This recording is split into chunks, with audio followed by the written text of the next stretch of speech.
Bismillahirrahmanirrahim. Assalamualaikum warahmatullahi wabarakatuh. Perkenalkan, nama saya Fani Novianti. Saya dari Prodi Kesehatan Masyarakat, Fakultas Ilmu Kesehatan Universitas Muhammadiyah Pontianak. Adapun NIM saya 2015-1004. Saya dari kelas 5 PKIP. Di sini saya akan mempresentasikan ujian mid semester tahun 2022-2023. Adapun mata kuliah yaitu diagnosa perilaku, peminatan promosi kesehatan. Adapun dosen pengampunya yaitu Pak Abdul Ridho SKM MPH. Yang pertama, sini saya akan membacakan soalnya. Yang pertama, jelaskan 5 tahap diagnosa perilaku. Saya menjawab, yang pertama, membedakan antara penyebab perilaku dan non-penyebab perilaku dari masalah kesehatan. Misalkan faktor resiko dari penyakit kardiovaskular yang menjadi penyebab perokok, yaitu gaya hidup santai. 2. Mengembangkan temuan atas perilaku berhubungan dengan pencegahan masalah kesehatan, misalkan berhenti merokok atau jangan dimulai. 3. Rangkaian perilaku berdasarkan urgensinya berhubungan dengan masalah kesehatan seperti perilaku yang dikatakan penting jika data jelas berhubungan dengan masalah kesehatan. Perilaku dikatakan kurang tidak penting jika berhubungan dengan masalah kesehatan dan jarang muncul. 4. Rangkaian perilaku berdasarkan kemudahan yang diubah terdiri dari 2 perilaku, yaitu perilaku mudah diubah jika dalam proses baru muncul dan berhasil diubah oleh program. Perilaku yang sulit diubah jika sudah lama terjadi dan tidak dapat diubah oleh program yang sudah melekat. 5.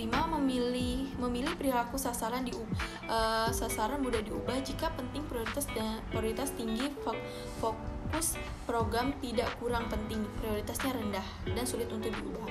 Yang sulit untuk diubah jika penting, suatu prioritas program inovasinya sebagai evaluasi penting. Tidak kurang penting, tidak memiliki program. Nomor 2, menurut Riskades 2018, prevalensi gigi rusak dan berlubang pada warga Kalimantan Barat sebesar 45,55%. Salah satu penyebab terlihat adalah 95,37 warga negara yang tidak pernah memanfaatkan layanan kesehatan gigi.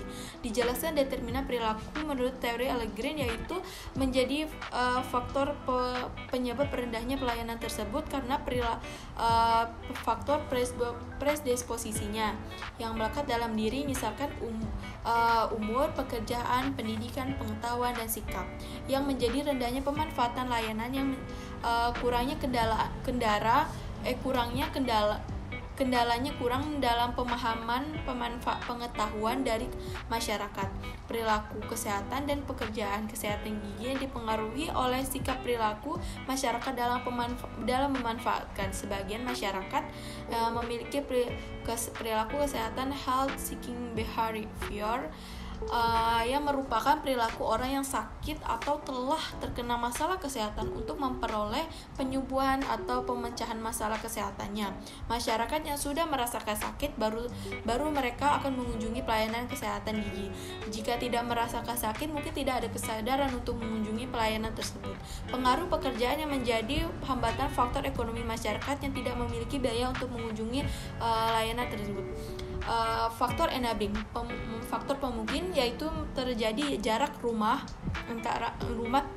ke pelayanan kesehatan gigi yang cukup jauh, kurangnya fasilitas obat-obatan yang dibutuhkan masyarakat. Faktor reinforcing, yaitu penguat, kurangnya ada dukungan dari keluarga, dari orang tua yang tidak memiliki waktu untuk mengantarkan anak dan dalam pengecekan gigi, kesehatan gigi. Yang ketiga, berdasarkan soal nomor 3, menurut Anda apa determinan yang paling dominan? Menurut saya, yaitu faktor disposisi, faktor pekerjaan yang menyangkut ekonomi masyarakat, bahwa tingginya biaya dalam pelayanan gigi, serta kurangnya pengetahuan masyarakat tentang pentingnya kesehatan gigi yang memiliki perilaku penting yang dianggap sepele oleh masyarakat sekitar. Nomor 4, dijelaskan perilaku apa saja yang diamati dalam surveillance kardiovaskular dan mengapa kardiovaskular penting, memiliki penyakit yang memerlukan pengamatan faktor resiko perilaku. Indikator dalam surveillance kardiovaskular adalah melakukan pemantauan program, pemantauan status kesehatan, informasi peringatan dini, dan pemantauan sistem kesehatan. Dijelaskan permasalahannya karena beban kesehatan, kemudian melakukan pemantauan dalam evaluasi program untuk melakukan pencegahan dan pengendalian faktor resiko penyakit kardiovaskular diperlukan karena memiliki dampak terbesar pada mortalitas dan morbiditas NCD. Ada bukti bahwa morbiditas mungkin dan efektif dalam melakukan pencegahan primer. Pengukuran yang telah difasilitasi, pengukuran yang diterapkan dengan baik di negara maju maupun negara berkembang, dan perbandingan antara negara berkembang dan pengukuran diperoleh dengan mengikuti standar teknis dan etika yang sesuai. Baik, di sini saya akan melanjutkan soal nomor 5. Adapun dijelaskan tujuan surveillance NCD dan kerangka steps dalam pengembangan surveillance tersebut. Saya menjawab yaitu NCD bertujuan untuk pemantauan program menggunakan indikator HP atau telepon. Kerangka steps pengembangan surveillance yaitu adapun faktor resiko ataupun masa depan, penyakit yang terjadi saat ini, kemungkinan kematian yang terjadi di masa lalu. Adapun step by stepnya yaitu step 1, step 2, dan step 3. Faktor resiko masa depan yaitu memiliki step 1, adapun laporan berbasis kuesioner tentang faktor resiko utama. Step kedua yaitu kuesioner ditambah pengukuran fisik. Step ketiga yaitu kuesioner ditambah pengukuran fisik ditambah pengukuran biokimia. Untuk penyakit saat ini, penerimaan rumah sakit berdasarkan usia serta jenis kelamin. Step kedua yaitu ada rate dan kondisi perokok dalam 3 kelompok penyakit yang menular. Step ketiga yaitu insiden atau prevalensi penyakit yang spesifik dengan penyebabnya. Adapun kematian masa lalu.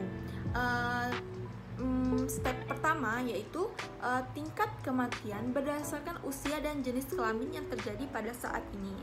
Untuk step keduanya yaitu tingkat kematian berdasarkan jenis usia, jenis kelamin, dan penyebab faktor lainnya.